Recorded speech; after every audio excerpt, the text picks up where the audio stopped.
everyone, it's Joel from Blizzard Lighting, and today we're going to talk about two new products that will revolutionize your lighting game. Introducing the TOURnado RGBALC and the Colorise RGBALC. These versatile wash lights deliver an unmatched color gamut, boost color saturation, and produce better, brighter whites thanks to the addition of lime and amber. Whatever your space needs, these lights can provide. So, let's get into it.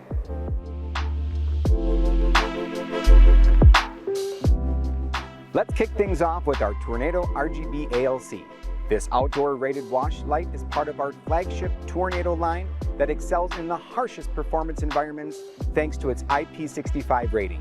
Its durable design and dynamic color mixing capabilities make the TOURnado a top choice for concerts and outdoor theatrical productions.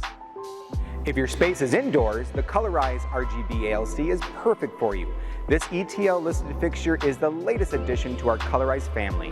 Seen but not heard, its convection cooled housing is silent when operating, and its LEDs are built to last longer and use less energy than traditional halogen lights, making Colorise a great pick for your indoor spaces.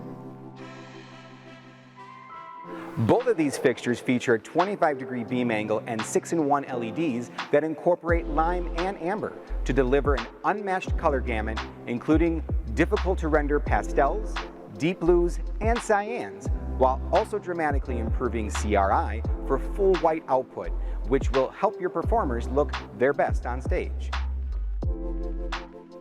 Whichever color you choose, it will translate vividly on camera thanks to a flicker-free, constant current LED driver.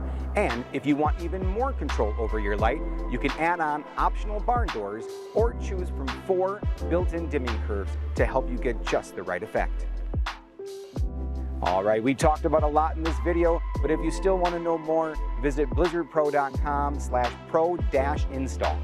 There, you can find all the specs, user manuals, cut sheets, and pricing information for those new products and more. For more hands-on videos like this, make sure to subscribe to our channel, and we'll see you next time.